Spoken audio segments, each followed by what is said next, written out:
Hi and welcome back to Bookish Theories. Today we catch up with ENHYPEN and their latest concept cinema for Desire Unleashed. As you guys know, when ENHYPEN go full vampire feature they never disappoint, and this time is no different because they delivered their most cinematic short film yet, both written and directed by Park Min-soo. We got drama, we got tension, we got lots of movie references to explore, so let's start from the concept and go from there. Now, the premise of the story is actually quite simple. On a night of lunar eclipse, a vampire is being interviewed on live TV revealing his identity to the world, and as the audience becomes captivated by his tale of love, seduction and immortality, the monster of desire slowly takes over the conflicted vampire, eventually convincing him to unleash his desire and embrace his thirst. As the carnage unfolds, other vampires witness the event. Those who resist the desire watch from afar and don't participate in it, while those who embrace it, encourage it and fully welcome this desire being unleashed. When describing the idea behind the concept cinema, the director explained that the film revolves around the theme of vampire desire, and he decided to portray this concept by depicting three different types of vampire, each represented by a unit. The first vampire type is the yearner, that is, the vampire that desires blood but tries to suppress it and still find his humanity. This is a vampire that is tormented by his desire, that doesn't want to accept it, and hopes it will disappear in time even if it never does. This vampire is played by Hee-sung and Nikki, who live in isolation and try to rationalize their thirst by writing on their journal. Then you have vampire type 2, who is the one that instead embraces his desire and is not afraid to indulge in it. This type of vampire is portrayed by Sonu, Sungwon and Jungwon, all of whom regularly kill people for blood and visit a vampire club serving just that. They are unfazed by the vampires seducing their victims, they are unfazed by killing humans to satisfy their thirst because they know what they are and they fully accept every aspect of their desire. Last but not least, we have the third type of vampire, which is the one that does the interview. This vampire is portrayed by Jake and Jay, and in contrast with the other two is the one that shows conflict between the two sides represented by the others. Both Jake and Jay try to resist the desire, but at the same time they want to satisfy it, so they are a middle ground between the two. They embody the struggle between their unbearable desire and their fear to unleash it. This approach to the theme also explains why in the video Sonu, Sungwon and Jungwon are seen as separate characters, while Hee-sung and Nikki and Jake and Jay play the same ones. In this context, they are a construct more than a character. Hee-sung and Nikki embody the archetype of the vampire that suppresses his desire. In the behind the scenes, Nikki is described as being Hee-sung's other self, the dark, desire-filled version of him that is hidden inside and tries to come out. Jay and Jake instead depict the vampire that is conflicted about it. They are two sides of the same person trying to navigate this feeling, with Jay being the rational self and Jake playing the emotional one. The other three instead are almost the villains of this film. They have already unleashed their desire and they go about indulging it without hesitation. Bear in mind that this is the director's own approach to the story, it's his own vision, so even if the story is based on Dark Moon, keep in mind that there's gonna be changes and variations. And speaking of which, how does this connect to Dark Moon actually? Well, this time around it's a bit tricky to understand because the tagline only says Dark Moon with ENHYPEN without specifying which part of the story we're actually working with today. If you remember, the Dark Blood trailer was created with Dark Moon the Blood Altar. Orange Blood was associated to Dark Moon 2 Moons, which is yet to be released to this day, while more recently the Untold concept cinema was created with Children of Vanfield, so all in all, even if they took some liberties, we knew what part of the story we were looking at. This time around instead we got nothing, but lucky for us, the press release actually confirmed that Desire is set in the 1970s, when humans and vampires coexisted. This is also confirmed by the outfits and technology shown in the video. It seems they were still in Children of Vanfield territory, but seemingly post the Midnight Circus, which is the era we are currently in at the time I'm recording this. Right now in the webtoon we are in the 1960s, with the boys running an undercover spy organization getting involved in an international conspiracy. That's also the same mission foreshadowed back in Memorabilia, so Desire is set about a decade after all of that. If we take a look at the events that took place in Untold on the other hand, it seems that Desire happens before the vampire extermination shown in that video, possibly showing the root cause that triggered those events to begin with. Bear in mind, back in Untold era, the boys were running away because the humans and the vampires were at war. The humans decided the coexistence with vampires was no longer possible, so the 7 brothers decided to leave town to survive the scheduled extermination of the vampire population. All of that happened before getting to Riverfield, right? So it's before them going into hiding as students of the Celis, so even if we still don't know how accurate Untold was to the lore, we do know that something must have happened for things to escalate. it. In Desire, we see the boys essentially revealing the existence of vampires on live TV, not to mention that they straight up drink the host in front of everyone. To me, that might be the inciting incident that started it all, and why in Untold we also see wanted posters specifically targeting them. Doesn't really matter if Hee-sung and Nikki's character had nothing to do with it. Like in reality in the story the brothers are a team, so if some of them are involved, all of them are. Another reason why I think that this might be the timeline is actually a specific scene that takes place in Children of Vanfield episode 58. You see, at this point of the story, the boys are working with a guy named Danton. This dude is a liar and a menace, and because of him they get involved with 3 different organizations which are one worse than the other. One of them is the Peacemakers, already introduced in Memorabilia, who are high-ranking vampires devising a bioweapon to take over the world. Anton wants to take down this operation and essentially forces the boys to help him out. But get this, when they capture the vice president of Peacemaker, it's revealed that his plan was to start a war, reveal himself to the humans, and eventually create a world where people are enslaved and vampires are in power. This is one of the more recent episodes to have been released too, so I think it's an interesting possible connection. A few weeks ago they introduced the idea of evil vampires wanting to reveal themselves to humanity and start a war, and now we have the boys revealing themselves to humanity in an event that supposedly might trigger a war in the future. Like, do you see what I'm saying here? Am I making any sense? In terms of timeline we are close too, because again the spy mission is in the late 60s while Desire is set sometime in the 70s, so the two events might actually be linked to each other somehow. If that's the case though, then this means that in Desire, Jacka, Solon and Shion are basically working for the bad guys, with Gino and Ian being eventually corrupted as well, and Alien Noah being the last one standing and being temporarily separated from the others. Once again, I cannot stress this enough that this might just be the director's vision and that's it, but if this is indeed how it will happen in Dark Moon as well, then something might have happened to cause all of this mess. Problem is that we still don't know what that is. My personal guess, and this is just a theory at this point, is that the bad guys might have used some type of mind control on them, which we already know they can do. Mind control has been used by some members of Peacemaker already, and even in the Grey City, the Red Hood sisters use mind control to enslave both humans and werewolves in the 2000s. Thing is that Shion is immune to it because his power is mind control, so if that's the case, it's either a superior form of hypnosis or something else entirely pushing them to do what they're doing. Even more suspicious is the fact that the plan to expose vampires to the world is seemingly being enacted during a lunar eclipse, that is, when the moon literally turns dark. A dark moon, if you will, which, as we know from other parts of the story, is a very powerful event to take place. In the Grey City, for instance, when the sky turns red, it means vampires are coming, and the redder the sky, the bigger the danger. The eclipse also has other meanings in the lore, so yeah, the red moon in the video might have some ritualistic significance that we still don't know yet. I'm not sure, but either way there's a lot of cool connections to Dark Moon. For now though, let me stop yapping about it and start focusing on the actual video and all the references to other stuff, because vampires might live forever, but we do not, so we got places to be. So,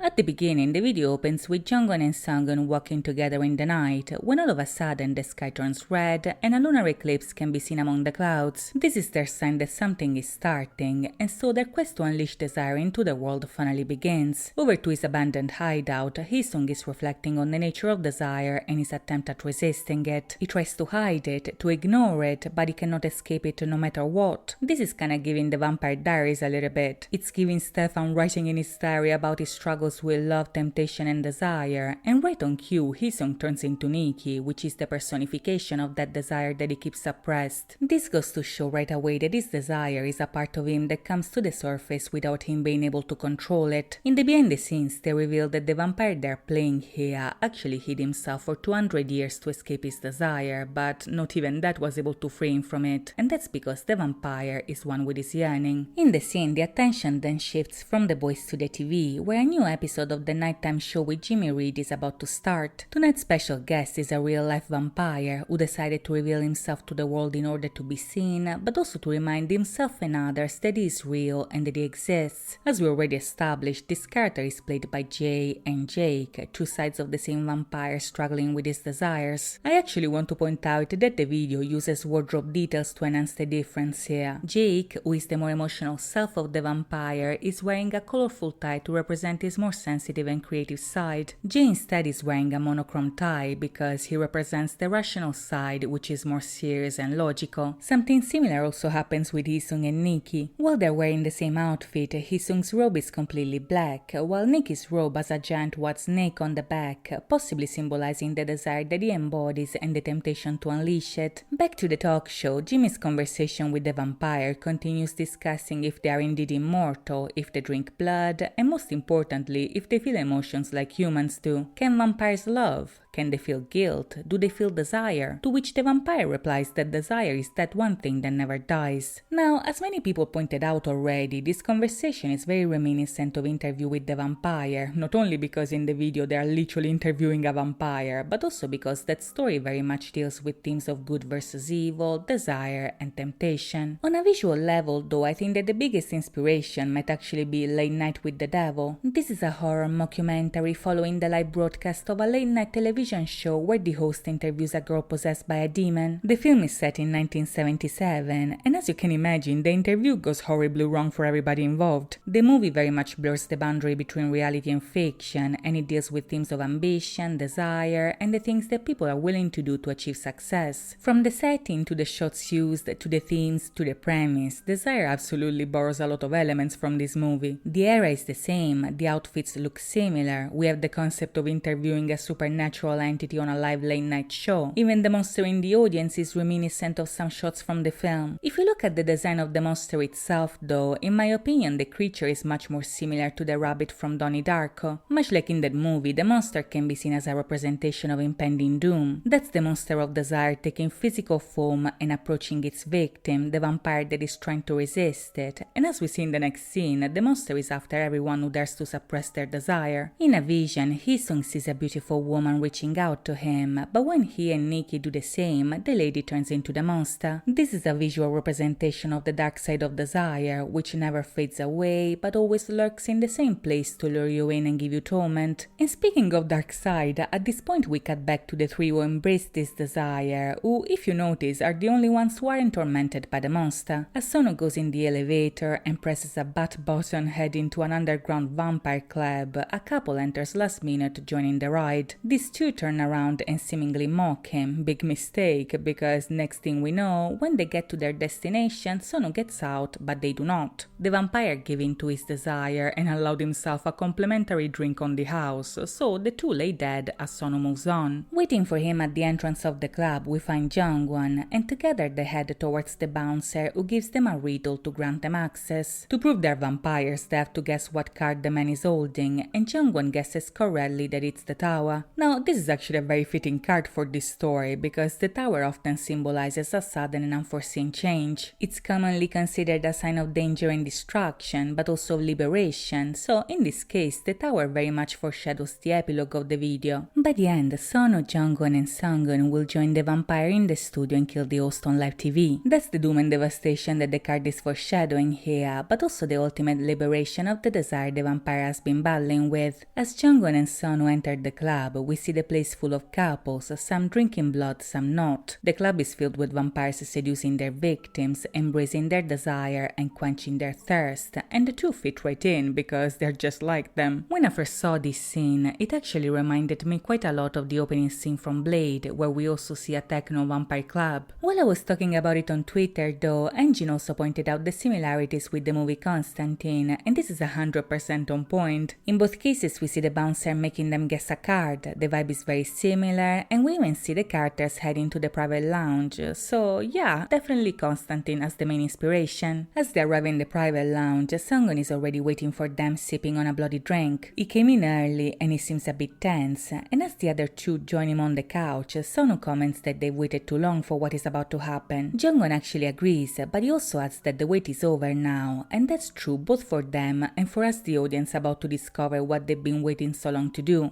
In the meantime, back in the studio, our boy Jimmy is starting to get nervous about this interview with the vampire. A very cool detail here is that Jimmy's agitation is portrayed with him scratching his neck and Jake looking at him doing that and then licking his lips. They are actively talking about desire at this point. They're talking about what it feels to be a vampire, and Jake's character is showing his thirst for Jimmy's blood in a very subtle way. His growing desire is also portrayed with the monster now straight up sitting next to him. It's no longer a vision in the crowd, he's right there, and now he starts speaking for them. When Jimmy asks what happens when a vampire loves somebody, the monster, that is, desire itself, suggests the answer at this point, slowly taking control of the conversation. The monster says that what happens is that you desire to destroy the things you love. That's who you are, cursed. And when we cut to Jay replying, it basically parrots this answer as if desire is talking through him to the audience. Like in Late Night with the Devil, with the demon talking through the girl, the vampire is almost possessed by desire right now. That's not him speaking, it's the monster itself communicating through him, and the audience senses this shift of energy. They understand that something is off. Jimmy asks if this is indeed a curse then, because what do you love if you want to destroy what you love? To which Jay simply replies that it's desire. Now, this is a very cool moment here, because this is the moment desire essentially introduces itself. This is not the vampire talking here, it's what the vampire was fighting to resist but couldn't. As desire takes over, the entire town suffers a power outage, and that's the sign that Jungwon, Sungwon and Sonu were waiting for. In the narration, Nikki, that is, Hee-sung's dark desire, wonders if they forgot about him, or maybe still wonder and whisper if the monster has vanished or if he wishes to live as a human again. This is exactly what we were talking about at the beginning here. Hee-sung, the vampire repressing his desire, still longs for his humanity, but he also wonders what the others think of him. Do the others ever wonder if he was able to defeat the monster? Did the others forget about him? Which are all questions that also mirror the reasons behind the vampire accepting to be interviewed. That conflicted vampire played by Jake and Jay wants to be seen too. He doesn't want to be forgotten, he wants to be remembered as well, and soon enough he will be granted this wish in a very violent way. As the blackout spreads all over the city, in the studio people start to panic. This is yet another reference to Late Night with the Devil actually, because in the film the demon uses electricity to channel its powers, thus causing an outage during the third act. As people start running, at first Jimmy tries to calm them down, but our boy is not getting the picture here, because when he turns to face the couch, he finally understands why people are so scared. The vampire who was there a moment ago has suddenly disappeared, and three men are now sitting in the seats previously occupied by the audience. It's Sungwon, Jungwon and Sonu, who arrived just in time to witness the liberation of their brother. Jay appears behind Jimmy. The four vampires suddenly surround him, and at this point Jimmy finally understands what they plan to do. The conflicted vampire is conflicted no more. As Jake smiles eerily at the camera, he becomes fully possessed by desire and embraces his vampiric nature. If this is a curse, he says, he will gladly accept the night,